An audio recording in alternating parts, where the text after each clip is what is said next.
When you stand on Peleliu and realize men fought, bled, and died there for weeks in unimaginable heat just trying to stay alive, it changes you. In this part of our conversation with Tim Gray, we talk about why he walked away from a 15-year career to tell these stories and why Peleliu remains one of the most brutal battles most people still don't fully understand. So speaking of like doing little things that have a huge impact, now that we're 22 minutes in, maybe I'll try to do a decent We introduction got here. 4 hours, right? We got 4 hours. Sure, About four. whatever you have for us, we will humbly accept. Uh, I'm just kidding. so you have over 40 documentaries. You help teach students. You have the foundation. You have the museum. Yeah. Take us back to before all of that, and where the inspiration to begin this incredible journey, incredible life that you've led. Where back to the starting point of that. I was about 6 years old, and I picked up a book about World War II, and I think it was about North Africa, and was just fascinated by these amazing stories that were being told about, General Montgomery and Field Marshal Rommel and what was going on in North Africa in 1942, and that got me hooked. So then I went to the University of Rhode Island on a journalism degree and spent 15 years as a television sportscaster. So I covered, the NFL. I covered the Orlando Magic when they were really good, when Shaquille O'Neal was there and Penny Hardaway. Covered college football, professional golf. I liked it. I liked it. But then about 15 years in, I'm like, I don't want to do this anymore. And my dad, who was a former newspaper reporter, said, "What do you want to do?" And you got 5 kids. I'm like, I wanted to do documentaries on World War II.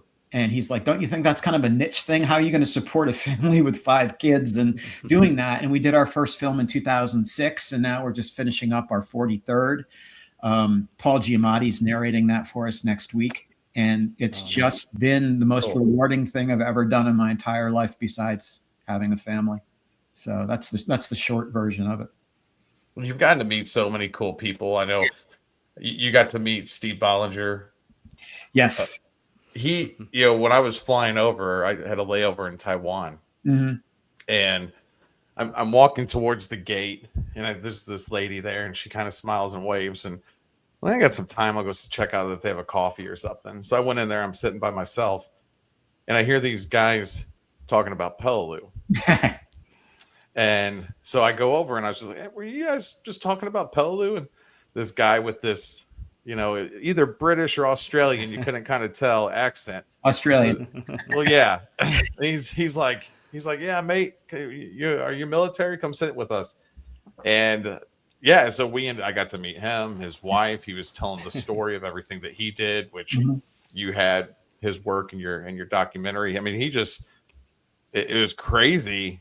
I can't remember if he said in the documentary to me or both, but how when he went to Peloo, he went to the elementary school and there was like live grenades on the teacher's desk. Dude. Yeah. Yeah, they were using live artillery shells to keep the doors open. And yeah. For your viewers who don't know, Steve Ballinger is part of a company called Clear Ground Demining, and they're charged with getting all of the live ordnance off of the island of Peleliu. And he was there for, their work was about 10 years, and they took off about 63,000 pieces of live ordnance, and that really only scratched the surface of what's still on Peleliu. That's why it's called the world's most well-preserved battlefield, because all of the stuff on that island, 80%, 90% of it is still live. There are only about 600 people who live on the island, but they had to carve trails through the island. There was a horrific battle there. But Steve's job is to find this live ordnance and deactivate it somehow, and train the people on the island to do the same, so people aren't still dying. I mean, people are still dying from World War II all across the Pacific, and you see it in Europe too. They have to shut down Berlin every once in a while, or Dresden or something, because they'll come across a live bomb and they have to clear out 150,000 people from a neighborhood because of one live bomb from World War II. So all the stuff from World War I and World War II is still littering Europe and World War II in the Pacific. It's a real scary job, but an important job. And can you, Yeah. you know, unfortunately, you know, so we got to meet Steve. We got to meet a lot of incredible people. We got to meet Connie. You know, we're still friends with her. Yep. Unfortunately, as you know, when we showed up, it was right after Des passed. Yep. Can you just kind of share, you know, because I want to share with the viewers and the people, you know, about the man he was, his, how he worked with you, the relationship you guys had, and what a little bit of what he did there on Peleliu. Yeah, Des was Matsutaro was really the person who kept Peleliu relevant in the world in terms of people going out to see Peleliu. I mean, the Rock Islands on the way to Peleliu is considered one of the top 10 diving destinations in the world. It's some of the most beautiful water, as you know, that you'll ever see. So Des kept the island alive for tourism, for World War II. Researchers and guides and visitors, and Des was a big part of our film, explaining what Peleliu is and was back then and what it still is today. And he was really the person that you would go to on Peleliu for any of your needs dealing with World War II. He was dealing with the current Marines who are now on Peleliu. They just built a new airstrip on Peleliu, the first time since 1945 that the United States has flown planes off of Peleliu because of the rising tensions with the Chinese. So Peleliu's become an active base again. So Des was the point man with the United States Marines for, you know, the people on Peleliu dealing with the Marines and that whole thing. Just a wonderful guy. We've known him for years. And a couple of weeks before he passed away, we saw him on Guam and we said, you know, Des doesn't look so good.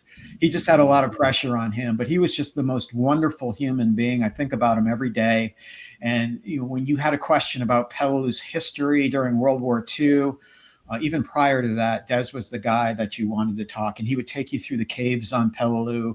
He would take you to where the battles were fought in the mountains and the Umberbrogels and the ridges. It was just, Peleliu is a very haunting place. It was, I consider it almost like going back to Auschwitz. There are so many ghosts when you go back to Auschwitz concentration camp. I felt the same way, and maybe you guys did, when you go to a place like Peleliu where there was so much violence, that you almost feel the presence of the Americans, Marines who were there, and even the Japanese. It was a slaughterhouse for both sides. Mm-hmm. And not many people know about Peleliu. And in the end, it was probably a fight that didn't need to happen, but it did happen. And it became one of the most, people who served on Peleliu and Iwo Jima, they will tell us that Peleliu was worse than Iwo Jima, if you can believe that. Mm-hmm. Some Marines have said that. And to me, it's just it's a beautiful island in a beautiful part of the world that saw such a horrific and bloody event that it's like stepping back in the time. All of the relics are still there from 1944 in the caves, out in the jungles. So it's like stepping back, like the last day of the battle, everyone just left everything where it was and left. And you go back today, you see a Zero in the jungle, you'll see a Sherman tank on its side in the jungle, you'll see Japanese helmets, American helmets, Japanese guns, American guns. I mean, it's like stepping back into time. And that's why it's such a unique place in the whole scope of World War II. Yeah, when we were there, I mean, you lived in Florida also, Tim. So, and Neil's in the Panhandle, and I'm down here, you know, South Florida. I mean, anybody that lives down here, visited down here, we know humidity. Yeah, but I can tell you, I've never experienced humidity like we did in the jungle. Yeah, and I remember asking Neil. I said, "Man," I said, "would you rather be here?" Because it's warm. Would you rather be here with the shade, or like they had to do, you know, because of the pre-bombardment from the Intrepid and everything like that? Would you rather just be out in the sun with a breeze? I mean, just pick your hell. Yeah. And you know, the water situation, bringing in waters that from gasoline and drums. Yeah, Man, I've been through some bad shit. It's mainly Afghanistan. Afghanistan was really, really not great time. But just nothing even. I just can't even imagine. I mean, remember Neil? Like we were, we knew about water. Like we made sure we had water, and Yeah. people were. Yeah. Well, before we went into that jungle, I told everybody, I'm like, stock up. Yeah. Don't eat hot ham Mhm. sandwiches, but stock up on the water. That's Yeah. You need the water more than anything. I mean, it was 115 degrees. And if anyone hasn't watched the Pacific series, I mean, they devoted a good chunk of the Pacific series to the hell that was Peleliu, with Eugene Sledge and coming off of Orange Beach and taking of the runway there and the airfield there, which was brutal in itself. But if you haven't watched the Pacific, you'll get a good feel. They did an excellent job, Dale Dye and everybody else who trained those actors and the set design and everything, of showing people what Peleliu was. And you're right, it was an absolute hell. 115 degrees, the humidity was off the charts, and you've got water sometimes. And if you did have water early on, it was in oil drums that they hadn't cleaned. So you're drinking an oily mix of water, and it's just how the environment in the Pacific War was much different than the environment in the war in Europe. And they were two different wars, but that's what makes it haunting, really. yeah. And I mean, and that's speaking of Dale's an absolute incredible guy. We got to hang out with him again in Fredericksburg back in October, and I mean, the guy is just he's a genius as well, getting those actors to do what they do and perform the way that they perform to just honor and represent the men that they're portraying. So Dale's just an incredible guy when it comes to that. They did a great job. They did a great job in that series of portraying the environment in which those Marines had to fight in. And it's off the charts bad.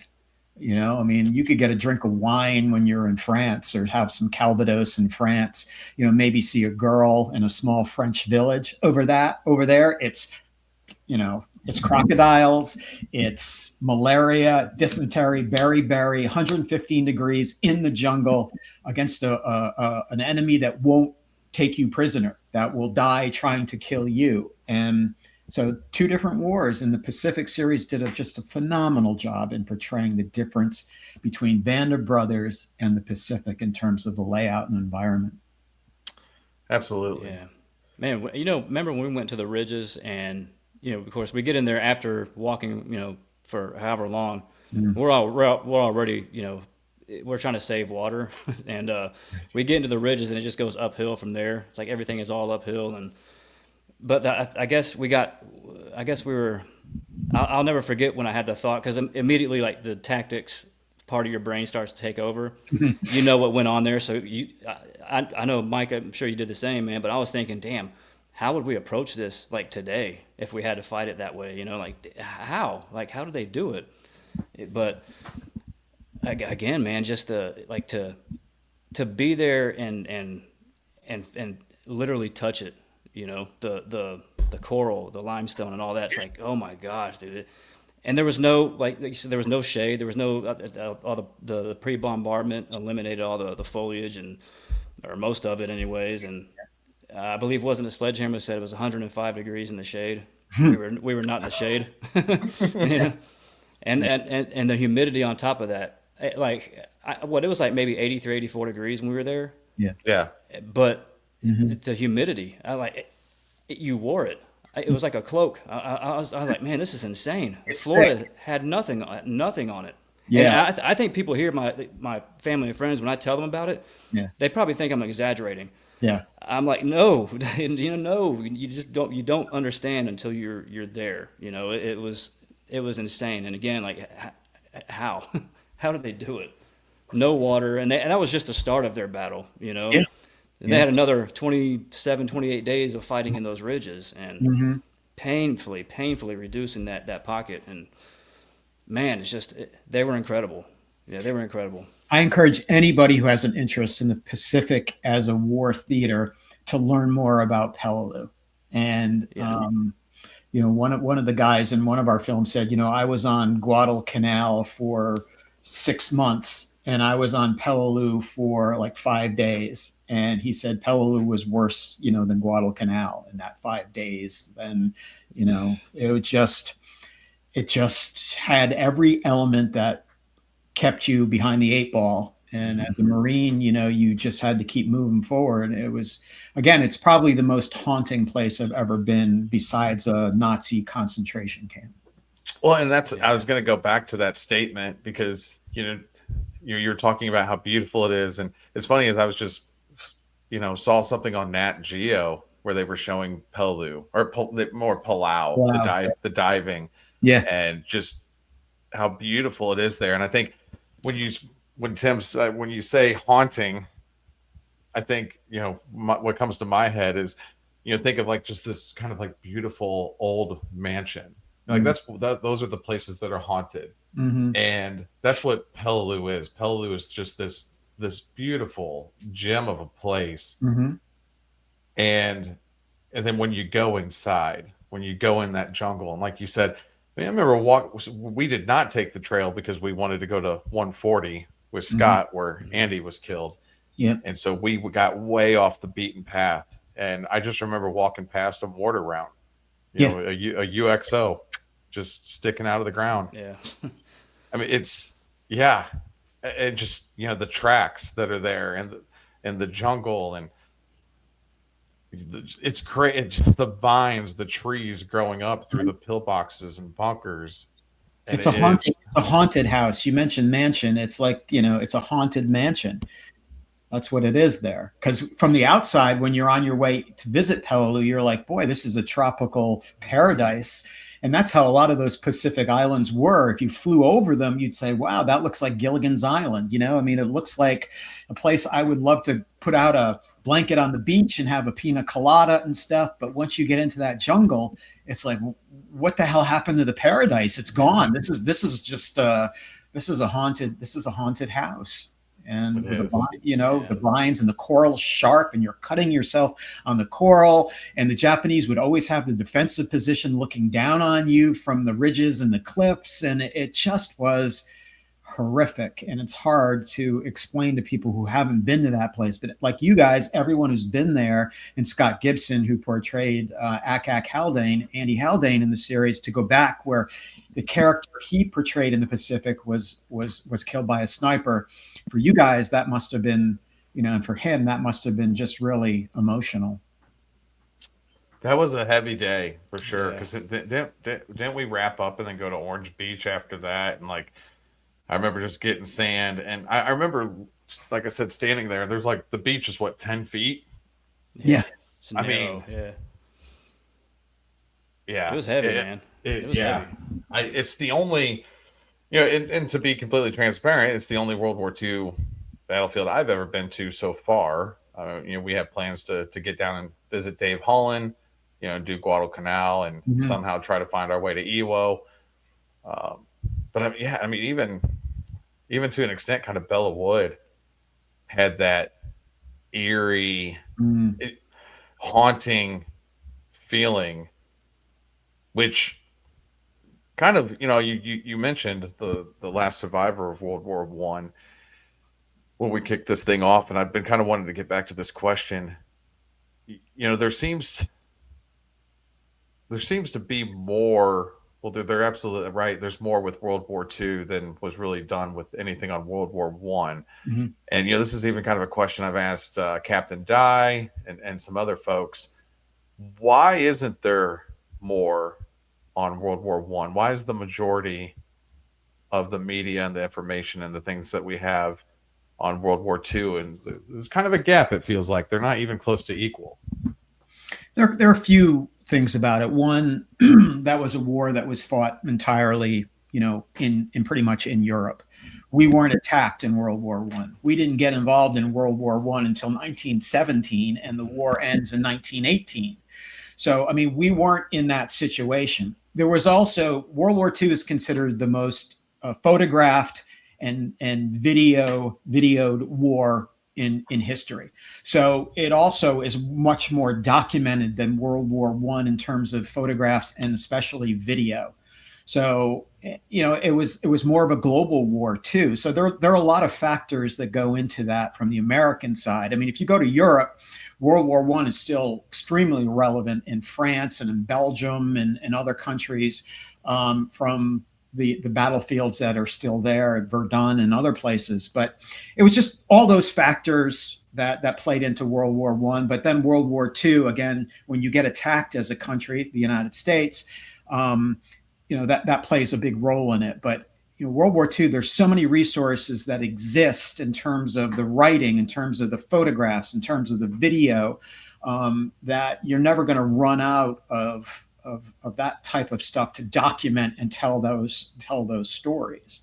So that's really the reason why. Yeah, they're all pretty good.